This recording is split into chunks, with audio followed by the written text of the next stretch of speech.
KSAT 12. Good Morning San Antonio starts right now. Well, thousands showed up this weekend for the Carry Forward 5K to support wounded veterans. How much the San Antonio community raised in funds?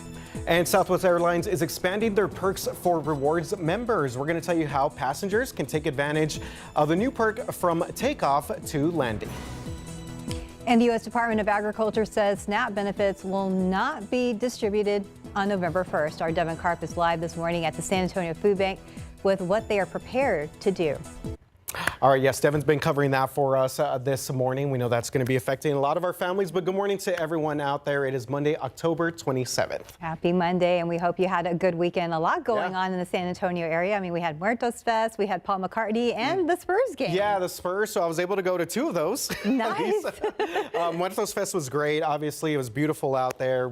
I highly encourage everyone to watch our special later on this week. Yes, and of course, the Spurs game. That was a last-second thing, but I was glad we went because, man, our team looks pretty good this year. Yeah, I think so. Very exciting for the for the season and for all of us fans as well, right? Exactly. Yeah, yes. we're glad to have that around, and also we're excited about the cooler temperatures that are coming this way. That's right. Yes, Sarah is joining us now with the very latest on that. Sarah, I am so excited about cooler temperatures, but I got to talk about what's happening out there right now. We do have some fog, as you can see. The fog is starting to lift, but patchy fog out there if you're heading out and about over the next, let's say, hour or so. You're still going to run into some of this fog. Visibility is down to about 5 miles in San Antonio. Perfect visibility is 10 miles. So again, not perfect visibility out there. Visibility down to as low as 1 mile in Seguin, down to practically 0 in Gonzales. And outside right now, we're already starting to see temperatures warm up. We're already in the low 70s around San Antonio, 60s up in the hill country. So today's forecast calls for that patchy fog to give way to gradually clearing skies. By midday, we're going to be in the 80s, and in the afternoon, 87 for the high. It is going to be a warm day today and warm tomorrow. So morning fog, warm and muggy today and tomorrow. However, we are expecting that cold front to get here. That'll happen tomorrow in the later afternoon and evening hours. It is going to be so windy. I'm going to have some tips in order for you to make sure that your Halloween decorations aren't flying down the street from those gusty winds tomorrow. But that front will allow for a fall feeling. We're going to have chilly mornings. You're going to actually want the jacket later on this week, and pleasant afternoons. I'll talk about those forecast temperatures here in just a bit, but first I want to show you this is damage. The National Weather Service concluded a storm survey for the severe weather and can confirm that there was an EF1 tornado, a part of that in northern Comal County. Their report says that it touched down just after 11:30 near Candelia. I was here with meteorologist Adam Caskey, and we were tracking this as it headed east at about 20 miles all the way north of Canyon Lake, impacting neighborhoods. They added that the winds, they conducted that damage survey and say that the winds were up to 110 miles per hour. I'm going to have more on that tornado path coming up in the next half hour, guys. All right, thank you very much, Sarah. Quick check of your traffic as we get you going on your 9 o'clock hour. We are clearing out this one crash over here, I-10 East at Hebner on the northwest side of town. So traffic looks like it is smooth going there. Also cleared out a crash from earlier, 410 at Blanco Road, and still some patchy fog across many parts of the city of San Antonio. So just give yourself a little bit more time if you're about to step outside during our 9 o'clock hour. Okay, moving on to our top story this half hour. The government shutdown is now in its 5th week, and millions of people could soon feel the impact of all this. The U.S. Department of Agriculture says that SNAP benefits, the federal food aid program, will not be distributed on November 1st. Well, here locally, the San Antonio Food Bank is preparing to step up to help those in need, and our Devin Karp is live there this morning. Good morning, Devin. Have a good day. Thank you. Hey, good morning, guys. Right over here at the San Antonio Food Bank, they say it would be a busy season anyways, with Thanksgiving and the holiday season just around the corner. But right now, especially with some of these SNAP benefits that will be going away in November, they want to make sure that the community knows they are here for them. Check out what's happening behind me. These people are working, volunteers, doing some individual food distributions right now, making sure that everyone coming through has what they need. They're also getting ready to do some donations to a lot of other nonprofits and food banks that the San Antonio Food Bank supports around the city over here when it comes to the Bexar County area. This government shutdown means that this will affect about 42 million people that are going to miss out on some critical assistance. The Trump administration says that even through the shutdown, it won't use contingency funds, arguing that they're not legally available for regular benefits, and states won't be reimbursed if they try to cover the cost of SNAP themselves. According to a statement posted on the USDA website, it reads, quote, Senate Democrats have now voted 12 times to not fund the food SNAP program. Going on to say, quote, bottom line, the well has run dry. At this time, there will be no benefits issued November 1st, end quote. Now, in a response to this, the San Antonio Food Bank is preparing to do everything they can to help the community. They anticipate they'll need 50% more food compared to a normal week, which is equal to needing an extra 13 tractor trailer loads full of food. In another statement released by their president and CEO here at the San Antonio Food Bank, he says in part, quote, San Antonio knows how to step up in times of disaster. The government is shut down, but we are open for business. We will do whatever is required of us, even emptying the warehouse if that is what is needed, end quote. So these volunteers are still here working today. They are working on making sure that food distributions are up, active, and running throughout the San Antonio area here, whether it's here at the food bank or through one of their several partner agencies in town. If you want a list of some of the resources, we've got it up online at KSAT.com. But the food bank says the best way to get in touch about finding out if you can get some food is just to give them a call. They're available and they'll have someone there on the phone who can direct you either to a food distribution that's happening now or when the soonest one is happening for you afterwards. We'll be hearing more from them coming up here for the rest of GMSA it for now. And for now, I'll send it back to y'all. Devin Karp, KSAT 12 News. All right, Devin, thank you. And we want to let you know there are still several ways to get the help you need with several food pantries across the city. So just to name a few, the Little Free Pantry on Castroville Road, Henry Carroll Early Education Center on Home Green Road, and the Christ Episcopal Church on Belknap Place. And those are just 3 of the more than 30 food pantries in our area and the surrounding area as well. You can take out your phone and scan the QR code that you see on the left hand of your screen right there. We looked at not only Bexar County food pantries, there's also help in Kendall County, Comal, Wilson, Guadalupe. Right now on KSAT.com, we have a list of all of those locations for you to check out. Well, now to your top stories at 9. San Antonio police are investigating the death of a 27-year-old HEB employee at one of the company's warehouses. That's right. Police say that the woman was operating a forklift when she stopped and basically started to show signs of distress. A coworker called for help and she was rushed to the hospital where she later died. HEB sent us a statement that you see right there that read in parts, one of our warehouse partners was transported to the hospital after showing signs of distress.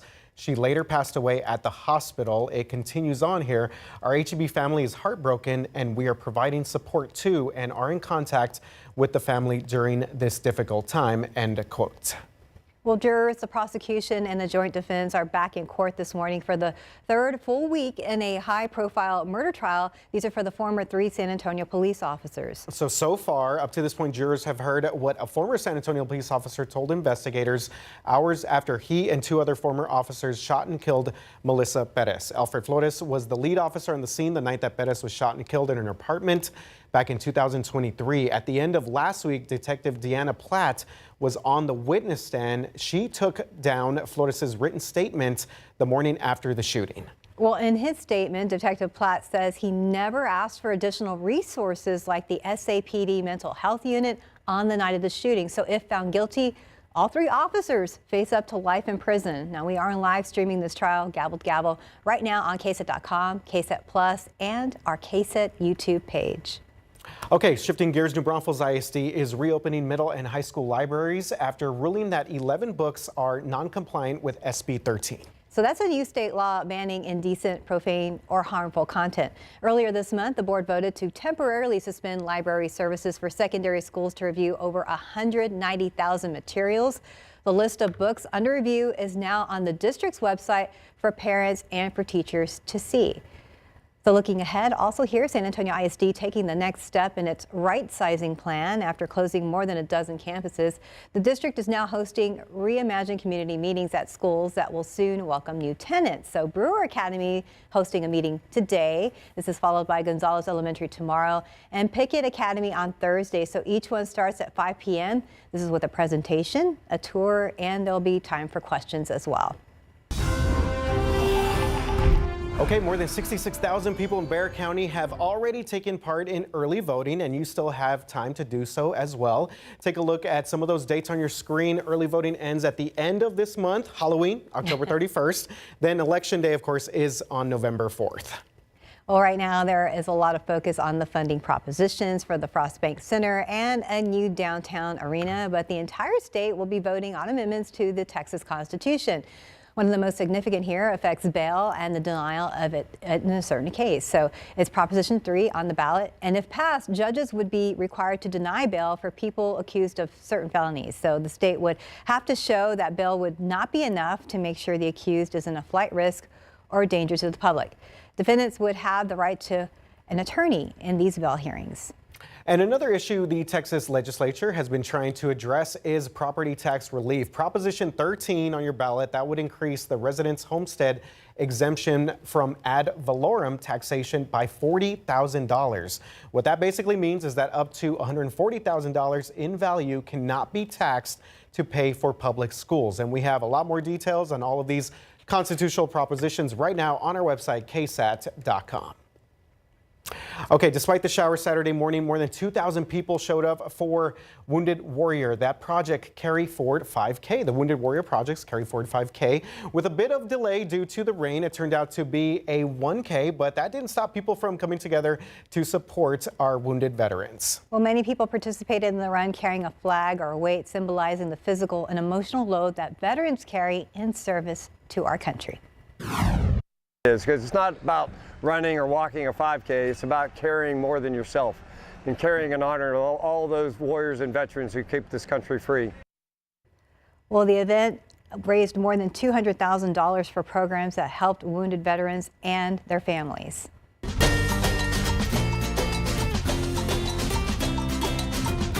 A lot of fun this weekend, but did you make it out to Muertos Fest? This year's Muertos Fest drew a crowd despite all that construction downtown and even some of the weather concerns. So visitors did show up honoring and showing their respects for their loved ones. Yeah, several beautiful ofrendas right there, altars as well. The celebration honors traditional art, music, and had more than 80 altars.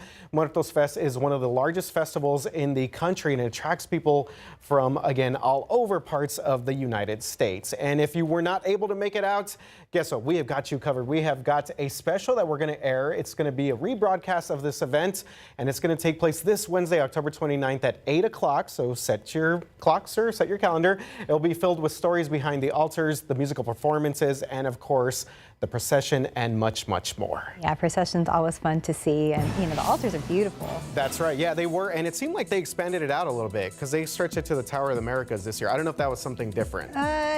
Usually not that far. Okay. But yeah, so maybe just making room for more entries here. Yeah. Time now is 9:10 and 70 degrees for now. You're watching GMSA at 9. All right, coming up, arrest made in the Louvre Museum heist, where French police found one of the suspects coming up. And Hurricane Melissa has reached Category 5 this morning. A look at when it's expected to reach Jamaica and how officials there are preparing. Welcome back. It's 9:14 and here's today's 9 at 9. Powerful hurricane closing in on the Caribbean. Hurricane Melissa is now a Category 5 hurricane with winds up to 140 miles per hour. So it's expected to hit Jamaica tonight for early Tuesday, then move towards southeastern Cuba. Officials in Jamaica have opened nearly 900 shelters, and they did issue those mandatory evacuations. President Donald Trump is in Japan today for his first meeting with that country's new prime minister. Trade is expected to be at the top of the agenda, with Japan trying to ease tensions over American car imports. Tokyo is even considering buying a fleet of Ford F-150 trucks for road inspections. That is a move, though, that some say could jam Japan's narrow streets. Well, French authorities have arrested 2 suspects in the Louvre heist, where crown jewels worth 88 million euros were stolen in just 8 minutes. One suspect was arrested at the airport while trying to flee the country, The Louvre has since reopened. And the cost of living got even more expensive last month. According to the Bureau of Labor Statistics and data that was released on Friday, the annual rate of inflation rose to 3%. That's the highest it's been since the start of the year. And for families, it means spending about $208 more per month than a year ago. Golden Island fire-grilled pork jerky has been recalled due to pieces of metal. So the jerky was shipped to Costco and to Sam's Club stores across the country. People did contact the company after they found pieces of wiry metal in the pork jerky product. Okay, Southwest Airlines is offering free in-flight Wi-Fi for passengers who are Rapid Rewards members. T-Mobile is providing that service, and officials say that it will be available from takeoff to landing. Southwest is making changes to its operations, including the introduction of new fare tiers and also checked bag fees. Amazon has announced that members will now be able to get 25 cents off every gallon of gas at participating BP, Amoco, and AMPM stations. And this offer will run through December 26th, but it's only good on Fridays. In order to redeem that perk, you need to get a free Earnify account and link it to your Amazon account. There you go. 25 cents. It all counts. All right, users could be seeing ads in Apple Maps as soon as next year. Bloomberg reports that Apple's plan is to allow brick and mortar businesses like restaurants to promote themselves in some of those search results. That report also says that Apple will use artificial intelligence to show relevant results.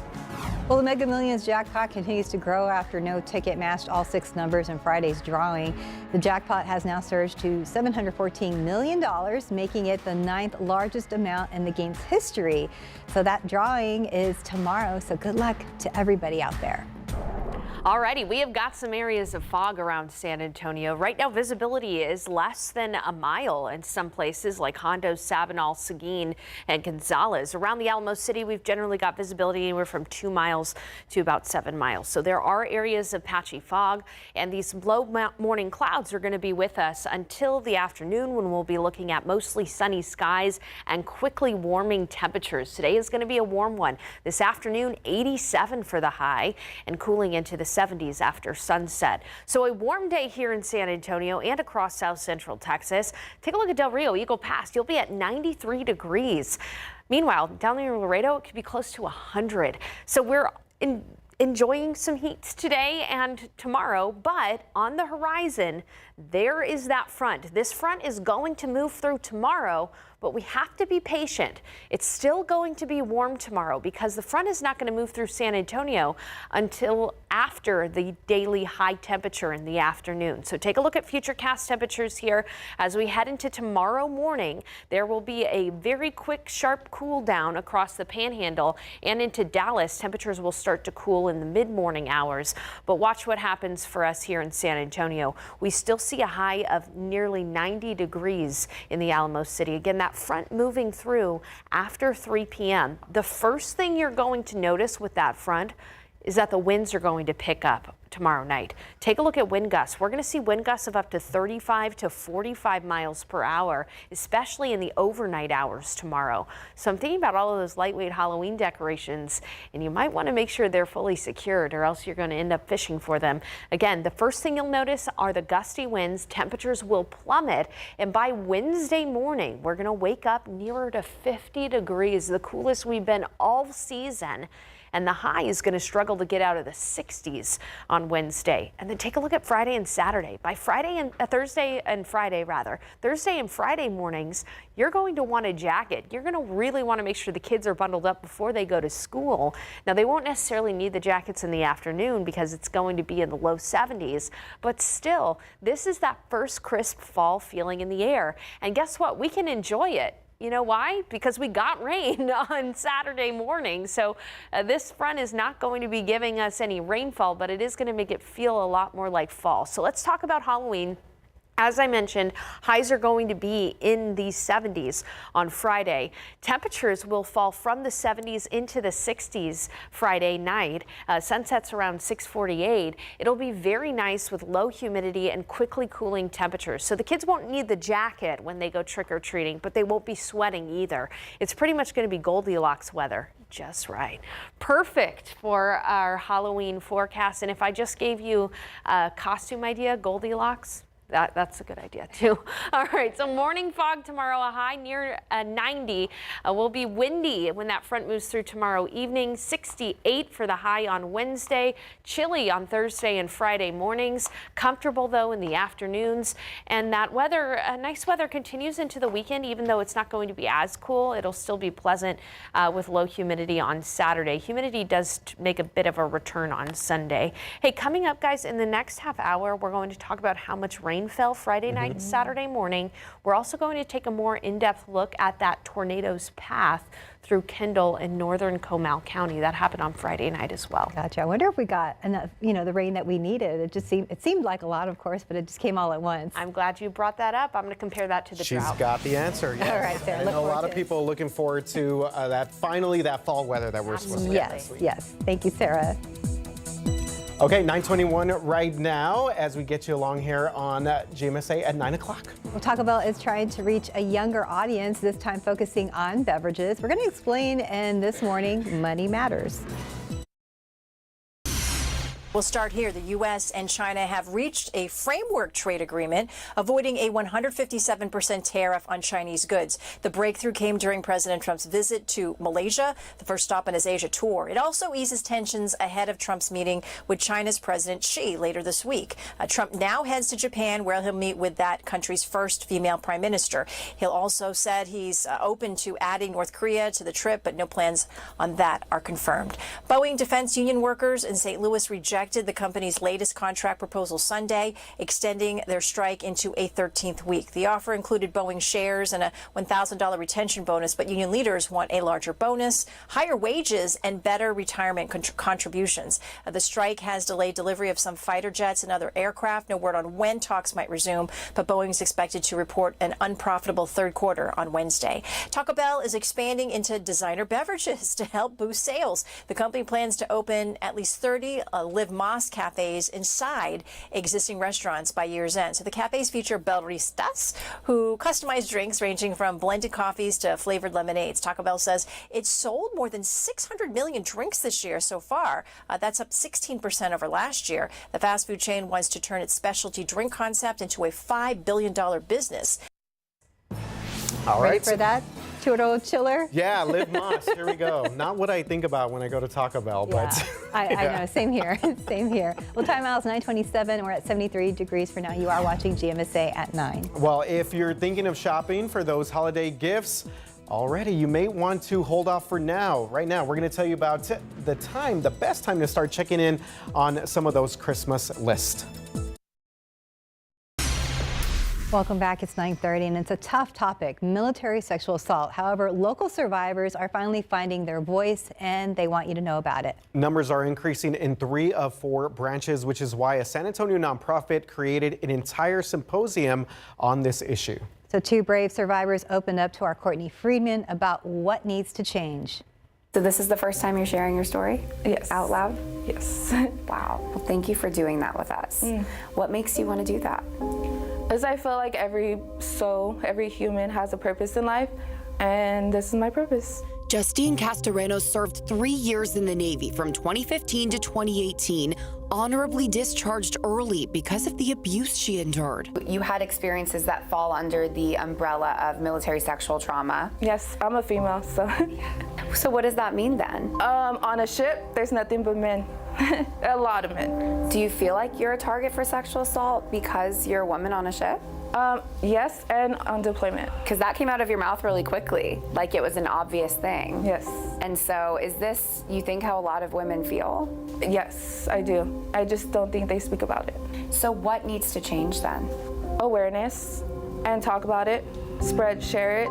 She also experienced violence from her superiors, who she said called it hazing. She held me down, he got his belt, and he just started hitting me. Ever since that day, it just continued. And it wasn't just with him, it was through the whole department. In 2021, the military did an overhaul of how it handles sexual assault, enacting programs and trainings. But the latest report shows from 2023 to 2024, 3 out of the 4 branches still had increases in sexual assault numbers. The Army decreased 13%, but the Navy had almost a 4.5% jump, the Air Force a 2% increase, and the Marine Corps about 1% increase. After going on my own healing journey, what was I missing and what did I need during that time, and maybe what some other survivors are needing as well. Air Force veteran Larissa Martinez is a military sexual assault survivor who created the Circle of Arms nonprofit in 2019, dedicated to mental health and advocacy for veterans and active military. She says sexual assault in the military is a different kind of mental wound. We've trained with our fellow brothers and sisters in arms to be at war or to, serve side by side. What's it like to be in the military and not trust your brothers and sisters around you? Oh, it's definitely not good. That's why a lot of majority of people end up separating earlier. And, my whole goal was to retire in the military, but because of what happened to me, it changed, my whole outlook on the military. Not that I don't have a pride in my military now, but I also know that things need to change. That's why Martinez put on the group's first ever military sexual trauma symposium a few weeks ago. A whole bunch of researchers, clinicians, veterans, military leaders, family members just come together and in one space. She already watched multiple survivors gain a voice and hopes she continues to see that. Reach out for help. Talk about it. Don't hide it. Don't keep it in. Because you matter. Courtney Friedman, KSAT 12 News. Well, in its latest report, the Department of Defense wrote, when incidents of sexual assault occur, they undermine that ethos and erode unity within our military. By continuing to invest in sexual assault prevention and response efforts, the department will restore that ethos. Well, ensuring that if incidents of sexual assault occur, warfighters receive the necessary care to expedite recovery and reinforce resiliency, and that alleged offenders are held appropriately accountable, end quote. Well, happening today, a vigil being held to honor the lives lost due to domestic violence. And it also aims to raise awareness for the issue and promote immediate and long-term prevention. The vigil starts at 10 a.m. on Main Plaza in downtown, so in just a little bit. This is a collaboration from the City of San Antonio, Bexar County, and the Collaborative Commission on Domestic Violence. Well, the event is free and open to the public if you'd like to attend and extend your support. Well, the government shutdown is now in its 5th week, and millions of people could soon see that impact after the U.S. Department of Agriculture announced SNAP benefits will not be distributed on November 1st. And here locally, the San Antonio Food Bank is prepared to step up to help those in need. Our Devin Karp has been at the San Antonio Food Bank all morning as a food distribution is happening right now. Good morning, Devin.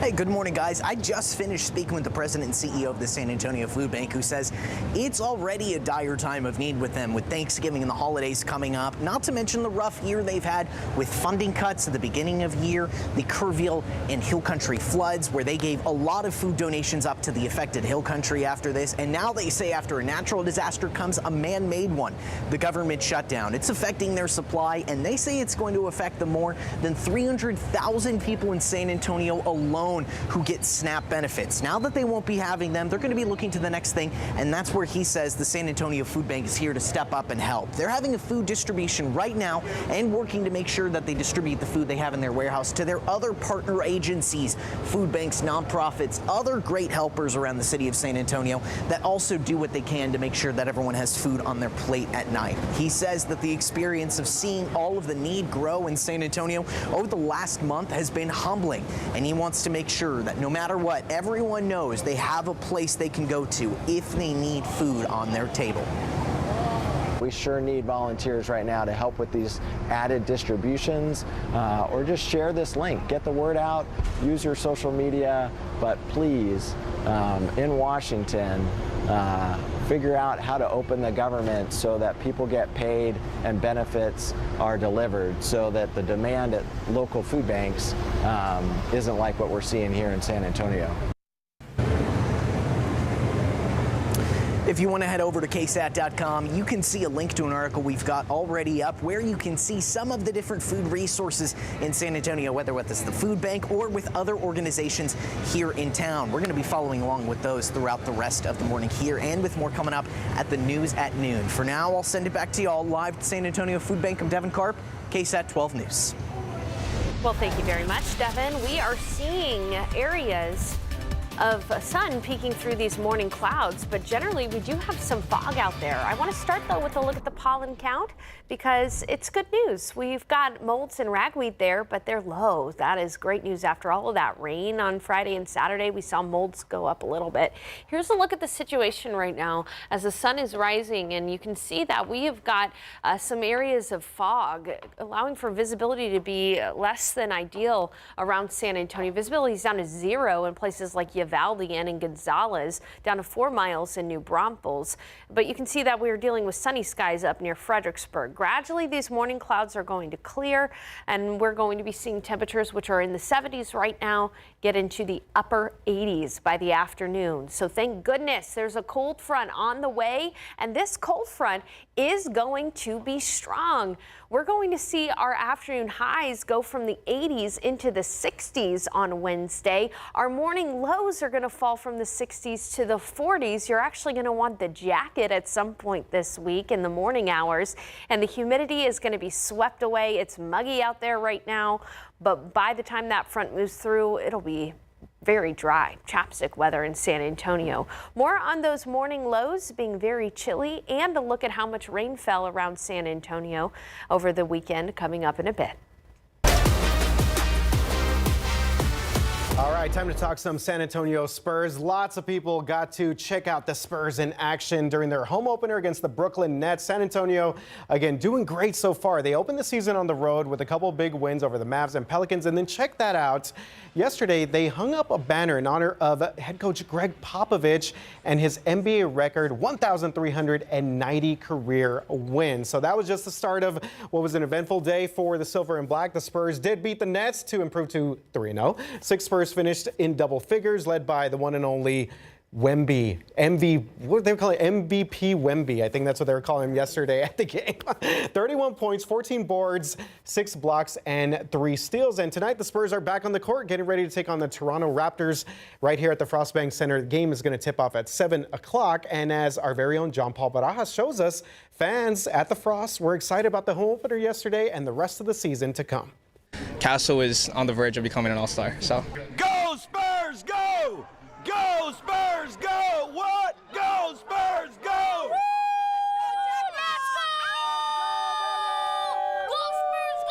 How do you feel about that beatdown we gave Dallas opening night? Oh, it's pretty good. I mean, we did it against Cooper Flag, so it's a big start. It's a very good start. I hope they will win also this week. Well, they had a great first game, so I can't be more proud of the Spurs, especially this season. We're actually very excited because our son's on the Spurs hype team. So did he learn his moves from his mom? Of course. I'm going to put you, can you do something? No. I'll put you to the test. He got his moves from somewhere. Expectations for today? Big dub today, 3-0. Yeah, that's what. Nets stand no chance. Not a chance, not even close. I hope they will win another game, another title, another NBA championship. Spurs look like they're ready to come back. Me and my dad are all the way from Hawaii, so this is our first time going to San Antonio and actually watching a home game. We are from France, from Paris. You came just to watch Victor Wembanyama. That's one of the main reasons, yes. Also to visit a little bit, but of course to see some NBA games. Yes. Wemby, I love Wemby. Wemby's the go. Wembanyama, I think, is the MVP of the season. So already you're calling it Wemby MVP? I'm calling it right now, MVP. Anything you say back to the fam in Hawaii? Shout out to my mom. Shout out to my brother Chase. Go Spurs, go! Definitely love San Antonio here. So everybody in Hawaii, come check it out. Go! That's what we're here for. Go Spurs, go! What? I love that. Wow. It's such excitement. I think that was probably right before the game when they got that, right? Yeah. So it's WEMVP is what people were chanting. Yeah, Very and nice. from Hawaii to France, we got fans from all over the world. Yeah, maybe they brought some good luck as well. Yeah, that's true. Good. Yeah, we can take that as well. Well, time now is 9:42 and 73 degrees right now. You are watching GMSA at 9. Coming up in just a bit, holiday shopping might be on your to-do list, but experts are saying that it might be best to hold off just for right now. After the break, what you need to know before you start checking off your holiday list. The holiday shopping season is already taking shape, but this year, Santa may have to tighten his belt. A new report finds that consumers expect to drop their holiday gift spending by 11% compared to last year. So, as you approach your holiday shopping, Consumer Reports has some strategies to help you save where it matters the most. Buying earlier can lock in lower prices and give you the best selection before the most popular items sell out. But buying early doesn't mean buying more. Sticking to your list helps you make sure your budget stays on track. And waiting too long can also cost you. Prices often climb as the holidays get closer, and tariffs, shipping costs, or product shortages could push them even higher. Shopping early can be convenient, but it can shorten your return and warranty window. However, some retailers do help. Walmart and JCPenney accept most holiday returns into late January. So the trick here is not just buying early, but also buying smart. A good deal is only a deal if the product works well. You can check our ratings to see things like warranty lengths and compare across stores. Another way to save is by stacking deals, use retailer coupons, cashback apps, and credit card rewards all together. Don't forget about loyalty programs. They often come with perks like waived return fees or extended return periods. And of course, always keep your receipts. Great tips there. All right, we had a lot of rain Friday night and Saturday morning, but we also had now a confirmed tornado in Kendall County and northern Comal County. The National Weather Service meteorologists went out to this area and surveyed the damage, confirmed it was in fact a tornado. So the tornado began around 11:35 p.m. I was here along with meteorologist Adam Caskey. We were tracking this tornado. It moved east about 20 miles, and by about midnight, that's when it finally dissipated south of Canyon Lake High School area. But here's the thing, it also crossed 281 at FM 306. Thankfully, there were no injuries or no deaths reported, but they rated this an EF1 with maximum winds of 110 miles per hour, maximum width of 3 football fields, 300 yards. And the impressive part is how long lasting this tornado was, lasting 20 miles from, again, eastern Kendall County through northern Comal County. Here's a video of that damage that was done, at least some of the damage that was done by that tornado. You can see that the trees, down fences there, even roofs ripped off of some of the houses up there in northern Comal County. Again, very large tree trunks and trees completely snapped. So yes, an EF1 tornado, but also brought a lot of good rain for areas. Back to the maps now. You can see that we are under drought conditions, extreme and exceptional drought. Went ahead and outlined these areas. In the white here is the extreme drought. In the blue is that worst category, exceptional drought. And take a look at how much rain fell Friday night and Saturday morning. You can see that some of these areas ended up getting 2, 3, 4, even 5 inches of rainfall right where we needed it. One thing to keep in mind is Del Rio, which had only received up to 4.5 inches of rain from the start of the year to Friday night, received 2 inches of rainfall. So a lot of good rain. We'll be interested in seeing exactly how improved the drought monitor gets, and that new drought monitor will come out on Thursday. We'll have it for you. But the big story this week is the cool front on the way. We're going to be hot today and warm tomorrow, and there's that front though. That front will be moving through. We just have to wait and be patient because that front is not going to move through until after the high temperature tomorrow. So when we look at the futurecast, early tomorrow morning, areas in North Texas will quickly become cool, but we have to wait until after we reach the daily high. Our high temperature in the afternoon will be 88, so it's still going to be warm tomorrow, but that front will be moving through in the afternoon and evening, and the first thing you'll notice are the winds picking up, so make sure the Halloween decorations are secure. There's a lot of lightweight Halloween decorations out there. We're going to see wind gusts of up to 35 to 45 miles per hour tomorrow night. So secure those Halloween decorations. And then we're going to be seeing a quick drop in temperatures. By Wednesday morning, we're going to wake up near 50 degrees with a high of only 68 on Wednesday. It's a day to bust out the sweaters on Wednesday. And then you'll want the jackets on Thursday and Friday morning. We're going to have morning lows in the 40s. Afternoons will be in the 70s, but take a look at Thursday morning. Low 40s, even upper 30s possible in parts of the hill country. It is going to be a chilly start to our days on Thursday and Friday. Right now, though, we've got humid and muggy weather in place. We've got areas of fog, and we are going to eventually see the sunshine this afternoon and a high of 87. So again, warm today, warm tomorrow, but by Halloween, it's going to be lovely. High in the 70s on Halloween, and in the evening hours, temperatures will gradually fall into the 60s. It'll quickly cool. We're going to have sunset around 6:48. So just a reminder, you got to be patient for that front. You're not going to wake up tomorrow and feel cool, but by tomorrow evening, those winds will be picking up with gusts up to about 40 miles per hour and very windy on Wednesday as well. A high of only 68, and then chilly mornings Thursday and Friday, guys. We look forward to the chilly mornings. Yeah, me too. It's going to feel like fall. Tie down some of those inflatables. I agree, yeah. All right. We were just talking about my Jack Skellington's going to be across the yard. All right, you'll be prepared. Hocus pocus. Thank you. Well, it's usually a coach pop-up show today on SA Live, but earlier this year they aired a special thanking former Spurs head coach Greg Popovich, and today they're going to give us an encore. All right, very cool. But first, Wish for Our Heroes is a nonprofit that Coach Greg Popovich has supported over the years. Let's take a look. He walked up to the nearest sales manager and he said, "Buy this young man a new car and send me the bill." A lot of people, when they think about Coach Pop, they only think of the basketball angle. And we've had the honor of getting to know him for so much more. You know, in addition to being a great coach for all those years, it would be awesome if the world could just understand how great of a man he is and all that he's done for our community. And, you know, I can obviously speak firsthand about all that he's done for our military community. I have a fellow service member. He's a fellow veteran, very dear friend in the local San Antonio community. And for several years, he worked for Red McCombs Ford, you know, in the Ford dealership.